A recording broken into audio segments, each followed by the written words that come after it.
Hold space for your own intellectual doubts. You stop apologizing for questioning established ideas and instead start healing the reasons why you ever believed your own thinking was insufficient. This is what destined learning was meant to do all along, not give you perfect answers, but return you to a more complete intellectual self. So, the next time a concept walks into your mind and shakes everything you thought you knew, don't run. Sit with the intellectual discomfort, listen to the whispers of your intellectual shadow, and realize this idea wasn't here to finish your intellectual story. It was here to help you rewrite the first chapter of your true intellectual journey. There comes a moment in your intellectual journey where you realize not every idea that enters your mind is meant to stay as a permanent fixture in your belief system. Some concepts arrive like intellectual storms, loud, powerful, unforgettable. Others arrive like soft intellectual breezes, gentle, calming, and healing to specific areas of your understanding. But whether they come with intellectual thunder or with quiet intellectual insight, they carry one thing in common. They don't arrive to complete your existing intellectual framework. They arrive to change it.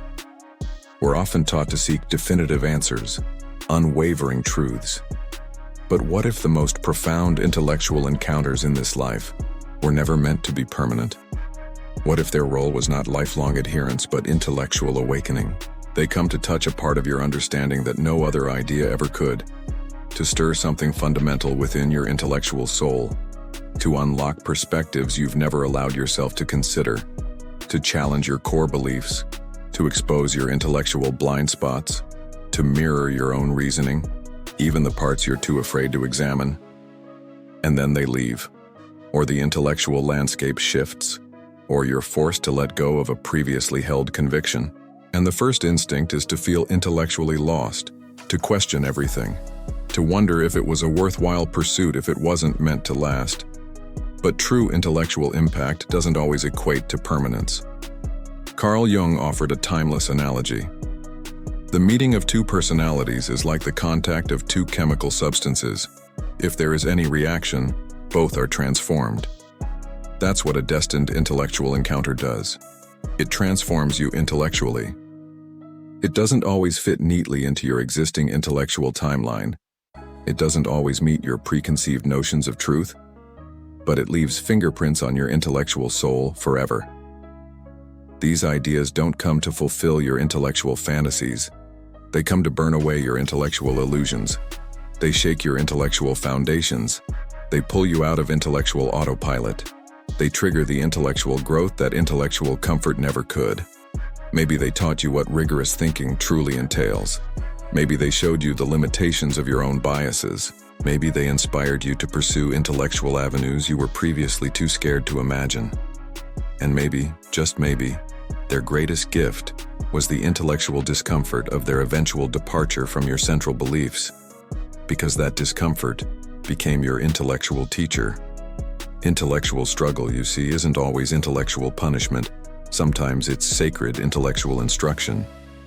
These soul-stirring intellectual encounters remind you that true intellectual growth isn't always about clinging to certainty. It's about intellectual evolution. You don't always maintain every intellectual stance you once held. Sometimes you encounter an idea to remember the importance of questioning, to realign your intellectual compass, to prepare you for the next stage of your intellectual development, a stage you couldn't have reached without the inner intellectual shift they ignited. And as intellectually challenging as that intellectual parting can be, it's also intellectually liberating, because you start to realize letting go of an idea doesn't mean you failed intellectually. It means the intellectual contract was fulfilled. That's the difference between intellectual attachment and intellectual awareness. Intellectual attachment begs, "Why can't I hold on to this certainty?" Intellectual awareness whispers, "You've outgrown that particular perspective, and it's time to move forward in your understanding." So no, not all destined intellectual encounters are forever, but they are never wasted. They are written into your intellectual soul, etched into your intellectual evolution, carved into your intellectual memory, not as regret, but as sacred reminders of how far you've come intellectually.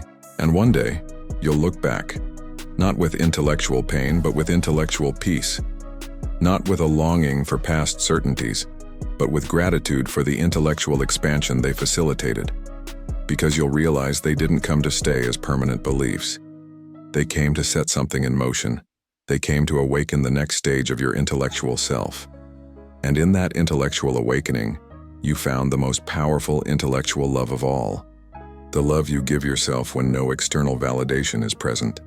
The love that no longer chases intellectual trends, begs for intellectual approval, or clings to outdated beliefs, but trusts the process of inquiry, surrenders to the unknown, and evolves intellectually. And that is the true purpose of destined learning. There's a kind of intellectual gravity that doesn't bend to your timelines or obey your intellectual loneliness. It doesn't answer your midnight mental ponderings out of pity. It waits until you're intellectually ready, not when you're intellectually desperate for an answer, not when you're begging for a concept to fill an intellectual void. Because the universe of ideas doesn't send your intellectual mirror when you're still lost in intellectual illusion. It sends your intellectual lesson. And here's the harsh but liberating intellectual truth. If you're still lost in intellectual self-doubt, still chasing external validation of your intelligence, still craving an idea to escape your own intellectual reflection, you will attract not a profound insight, but a mirror of your intellectual chaos. Not a divine intellectual connection, but a test disguised as intellectual enlightenment.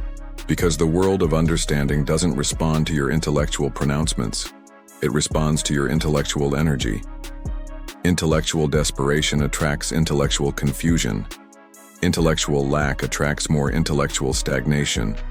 Intellectual fear attracts cycles of intellectual rigidity that repeat until you finally say, "Enough. I want to heal my intellectual biases." That's why certain ideas come into your intellectual life and challenge your core assumptions. Not because the universe of thought is cruel, but because your intellectual soul made a silent quest. Teach me what I haven't yet learned intellectually. So when you're still operating from intellectual pain, from intellectual avoidance of challenging perspectives, from intellectual fear of being wrong, the ideas that show up will reflect that. They'll be inconsistent in their application to your understanding because you haven't found your own intellectual stability. They'll be intellectually unavailable in certain areas because you're still intellectually wounded by past encounters with difficult concepts. They'll confuse you because your inner intellectual world is still clouded by doubt and noise. But then something shifts. One day, after all the intellectual dead ends, all the frustrating nights of mental wrestling, all the intellectual self-betrayals of clinging to comfortable but limiting beliefs, you stop chasing intellectual validation. You stop begging for an idea to make you feel intellectually complete. You stop performing intellectual prowess for connection, and instead, you turn inward intellectually. You sit in quiet contemplation. You face your intellectual wounds. You begin the slow, sacred process of becoming intellectually whole without needing external intellectual crutches. You stop asking, "When will I find the ultimate answer?" and start asking, "What parts of my own thinking have I been running from?" You stop fearing intellectual solitude and start falling in love with the peace of intellectual clarity that comes from within. And that is when the universe of ideas responds. Not with a sudden intellectual thunderbolt, but with intellectual alignment. It's not loud, it's not chaotic, it's not a dopamine rush wrapped in intellectual fallacies. It's subtle, quiet, clear, like the soft vibration of a finely tuned instrument finally resonating in harmony with another. Like two intellectual souls, humming the same ancient song of truth after lifetimes of separate inquiry. You won't feel the need to chase it intellectually. You won't overthink its implications. You won't question your own intellectual worth in its presence, because it won't come to complete you intellectually. It will come to walk beside the version of you that already knows, "I am intellectually whole. I am intellectually ready. I am no longer afraid of examining my own intellectual reflection." This is what true intellectual connection feels like. Not addiction to certainty, not obsession with a single viewpoint, not intellectual chaos, but intellectual resonance. And from that moment forward, your intellectual life will never be the same. Not because an idea saved you, but because you finally saved yourself intellectually, and the universe of ideas simply responded to your intellectual healing. Because that's how it works. You don't get the intellectual validation you desperately seek. You get the intellectual insights you are aligned with. So heal your intellectual biases, grow your understanding, let go of the intellectual noise, and become the version of you that no longer begs for intellectual approval, but attracts profound insights effortlessly, simply by being intellectually true to yourself. Conclusion: not every encounter is coincidence. The next time you encounter an idea and something within you shifts when your intellectual breath catches, when the world of understanding seems to slow down for a second, when you feel an inexplicable resonance move through your mind, pause. Don't rush to define it. Don't force it into a pre-existing intellectual label. Just feel it. Because not every intellectual spark leads to a complete paradigm shift, and not every profound idea becomes a lifelong conviction. But every intellectual encounter carries meaning. Sometimes they come to show you the strength of your own reasoning. Sometimes they come to awaken your intellectual weaknesses. Sometimes they come to remind you of the value of critical thinking. And sometimes they arrive to teach you how to walk away from intellectual frameworks that no longer serve your growth. So ask yourself not just what is this idea, but what is it showing me about my own thinking? Is it intellectual joy? Is it intellectual fear? Is it intellectual peace? Is it an old intellectual wound resurfacing, begging for closure? Because ideas aren't random. They are messengers from the universe of thought, from your own higher intellectual self, from the version of you that already knows what you truly need intellectually. The universe of ideas doesn't send you what you want in moments of intellectual loneliness. It sends you what your intellectual soul needs in moments of readiness. Some ideas come to shake your intellectual foundations. Some come to heal your intellectual biases. Some come to break the illusions you've built around your understanding. But all of them, yes, all of them, come to guide you one step closer to your own intellectual truth. So the next time an idea walks into your intellectual life and stirs your mind, don't just react.